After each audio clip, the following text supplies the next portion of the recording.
오늘은 단재 강세 4482년, 배달 4358년, 양력 12월 5일, 음력 10월 16세. 이 시간은 11월 다섯째 주 금요일 새벽 경배 시간입니다. 이번 주에 한백음께서 주신 말씀은 일마다 한백음께 빌어라 라는 말씀입니다. 우리가 일마다 한백음께 빌면 한백음의 주관하심을 받들 수 있게 됩니다. 그러면 일마다 성사되게 되지요.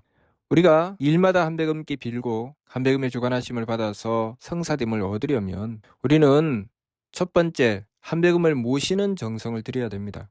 한백음을 모실 때 하느님이신 한백음께서 대덕과 대혜와 대력을 가지시고 우리를 주관하시기 때문에 우리는 그 덕과 지혜와 힘을 받을 수 있도록 우리를 가꾸어야 됩니다. 우리는 우리의 성품과 목숨과 정기로 하느님의 덕과 지혜와 힘을 받들게 되지요. 우리의 성품으로는 하느님의 덕을 받들게 되고 우리의 목숨으로는 하느님의 지혜를 받들게 되고 우리의 정기로는 하느님의 힘을 받들게 됩니다. 우리가 우리의 성명정을 가꾸어야 하는 이유는 오직 하느님께서 덕혜력을 베풀어 주실 때 그 덕혜력을 온전히 받들기 위해서 성명정을 가꾸는 것입니다. 그것을 삼일신고 진리원에서는 인전지라고 말씀하셨습니다. 사람과 만물이 똑같이 세 가지 참됨인 성품과 목숨과 정기를 받되 사람은 전지하고 만물은 편지한다고 하셨습니다. 사람이 전지한다고 하는 것은 하느님께서 덕혜력을 베풀어 주실 때 그 덕혜력을 온전히 받드는 길로 나간다는 것이지요. 그래서 온전히 받들게 된 것을 성통공환이라고 하죠. 하느님께서 덕을 베풀어 주시면 성품으로 받들어 그 덕을 온전히 베풀고 하느님께서 지혜를 베풀어 주시면 목숨으로 그 지혜를 받들어 온전히 베풀며 하느님께서 힘을 베풀어 주시면 정기로 그 힘을 받들어 온전히 베푸는 것. 그렇기 때문에 덕혜력의 능력은 우리의 것이 아닙니다. 하느님께서 전지전능하신 능력을 베풀어 주실 때 우리에게는 그 능력이 없지요. 우리는 무엇이 있습니까? 그 능력을 받들 수 있는 그릇이 있지요. 그 그릇이 성명정입니다. 그 그릇을 가꾸지 않으면 덕혜력을 받들 수가 없지요. 그래서 만일 전지하지 않고 편지하게 되면 하느님께서 주시는 덕혜력이 어느 부분은 받들 수 있지만 또 어느 부분은 받들 수가 없게 되는 것입니다. 그것이 우리들 각자의 수준 차이가 되는 것이죠. 수준이 높으면 그 성명정을 가꾸어 덕혜력을 온전히 받들게 되고 수준이 낮으면 그 성명정을 제대로 가꾸지 못해서 하느님께서 베풀어 주시는 덕혜력을 온전히 받들 수가 없게 되는 것입니다. 그렇기 때문에 우리가 해야 될 일은 하느님을 모시는 것까지지요. 하느님께서 덕혜력을 베풀어 주셔서 그 일을 성사되게 하시는 것은 하느님께서 베풀어 주시는 것이고 우리는 오직 하느님을 모시는 것이죠. 그래서 이번 주 말씀이 일마다 한백음께 빌어라 하신 것입니다. 우리가 해야 될 일은 일마다 한백음께 비는 것이죠. 그 일이 이루어지고 이루어지지 않는 것은 하느님께서 베풀어 주시는 덕혜력으로 그 성사가 좌우되는 것이죠.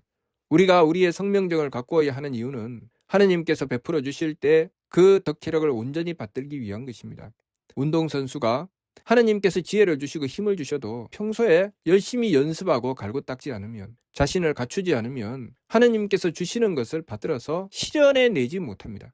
하느님께서 덕을 베풀어 주시고 지혜를 베풀어 주시고 힘을 베풀어 주셔도 그것이 현실로 이루어지지 못하죠. 그것은 자신을 가꾸지 못한 탓이죠.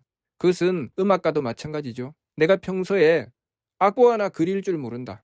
내가 하느님께서 악상을 주셔도 곡을 온전히 주셔도 그 곡을 표현해내지 못한다. 그러면 하느님께서 주신 것을 내가 받아서 적지 못합니다. 뛰어난 천재의 특징이 무엇입니까? 내가 충분히 그 곡을 쓸 수 있어도 하느님께서 주시는 바가 없으면 쓸 수가 없지요. 천재는 그 곡을 받게 되죠. 그리고 그 곡을 충분히 표현해냅니다. 그것이 천재죠. 그래서 실리대전 신교 말씀을 보면 대종지리는 3일2인이 유일무삼이면 시무기용이요 유삼무일이면 시무기체라 라고 하셨습니다. 대종이 이치는 셋과 하나일 뿐이니 하나만 있고 셋이 없으면 이는 쓰임이 없으며 셋만 있고 하나가 없으면 이는 본체가 없는 것이다 라고 하셨습니다. 하나만 있고 셋이 없다는 것은 무엇입니까? 하느님께서 베풀어 주셔도 내가 갖추어져 있지 않으면 하느님께서 주시는 바를 받들 수가 없다는 것이죠. 만일 뛰어난 작곡가가 작곡을 하려고 할 때 하느님께서 그 악상을 주시면 뛰어난 작곡가는 작곡을 해내겠지요. 그러나 작곡을 공부하지 않은 사람은 악보가 무엇인지 모르는 사람은 아무리 좋은 악상을 주셔도 그것을 표현해내지 못합니다. 그것을 써내지 못하죠. 우리가 성명적을 가꾼다고 하는 것, 그 세신 쓰임을 받든다고 하는 것은 그 하나인 하느님께서 베풀어 주시는 바를 온전히 받들어 이루어내는 것, 그것이기 때문에 하나만 있고 셋이 없으면 이는 쓰임이 없다고 하신 것입니다. 또 셋만 있고 하나가 없으면 이는 본체가 없다. 우리가 아무리 능력을 가지고 있어도, 내가 아무리 곡을 충분히 공부해서 악보로 표현할 수 있다 할지라도 하느님께서 베풀어 주시는 악상을 받들지 못하면 곡을 써낼 수가 없죠. 그래서 좋은 곡을 얻을 수가 없는 것입니다. 우리가 이 삶을 살아가면서 내가 아무리 갖추고 있어도 하느님께서 주시지 않으면 그 일은 이루어지지 않습니다. 그래서 하느님을 모셔야 되지요. 우리가 하느님을 모시고서 일을 이루어내려면 내가 갖추어져 있어야 됩니다. 하느님께서 덕을 베풀어 주시고 지혜를 베풀어 주시고 힘을 베풀어 주실 때 온전히 받들 수 있도록 나를 가꾸고 나를 다듬어야 되지요. 그것을 수도라고 합니다. 내가 수도하는 이유는 그것으로 무엇인가를 할 수 있기 때문이 아니라 하느님께서 주시는 바로 받들어서 하느님께서 나를 들어 쓰실 때 그 온전함을 이루어낼 수 있기 때문에 나를 가꾸는 것입니다. 그래서 성품을 가꾸고 목숨을 밝히고 정기를 굳세게 하는 길, 소위 수도를 하는 것입니다.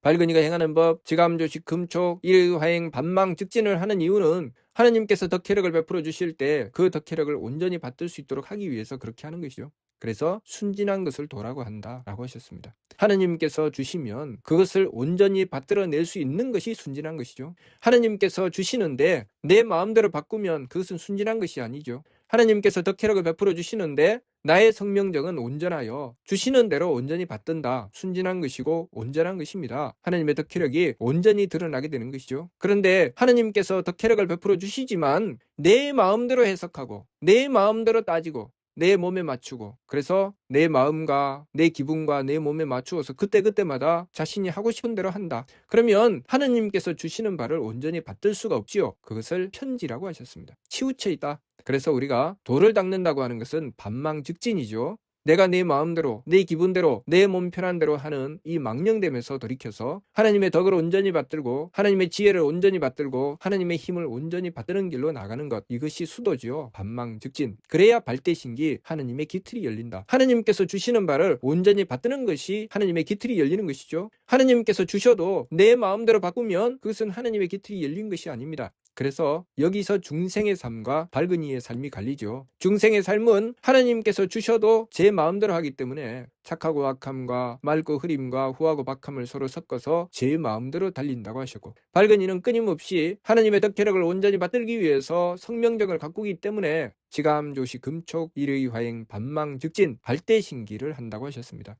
하나님의 덕혜력을 온전히 받들기 위해서 성명정을 가꾸는 길, 그 길에 지감법이 있고 조식법이 있고 금촉법이 있죠. 내 마음대로 하지 않기 위해서 감정을 그치고 내 기분대로 하지 않기 위해서 기운을 가라앉히고 내 몸 편한 대로 하지 않기 위해서 부딪힘을 금하는 것입니다. 그렇게 하느님을 받들기 위해서 일의 화행하는 것이죠. 그렇기 때문에 심기신의 망령됨은 돌이키고 성명정의 참됨을 이루어 하느님을 자성구자 스스로의 성품으로부터 하느님의 씨앗을 찾아서 모시게 되는 것이죠. 그러면 하느님께서 우리의 머리꼴에 임하신다. 하느님께서 우리의 머리꼴에 임하신다는 것이 무엇입니까? 내 마음대로 하는 것이 아니라 하느님의 주관하심을 받든다는 것이죠. 그래서 내가 계획하고 내가 계산해서 일을 합니까? 그렇지 않죠. 하느님을 모시고 하느님께 원도하고 하느님께서 나의 삶을 하느님의 덕혜력으로 주관하시는 것이죠.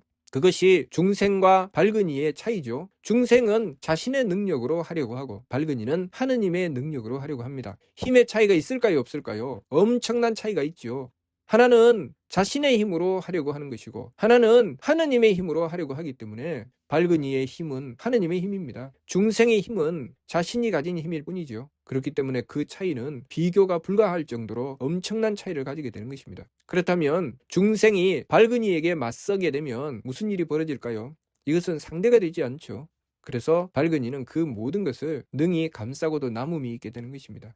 우리가 하느님을 모시는 것이 가장 중요하죠. 하느님을 모시고서 하느님의 덕혜력을 받들어내기 위해서 평소에 수도하여 갈고 닦고 성명정을 가꾸는 것입니다. 그리고 늘 하느님을 모시는 것이죠. 하느님을 모시지 않으면 그 일, 하나님을 모시는 그 본체를 받들지 않으면 그 쓰임이 이루어지지 않습니다. 우리가 아무리 성명정을 가꾼다 할지라도 하느님을 모시지 않으면 우리는 그 덕혜력을 받들 수가 없지요.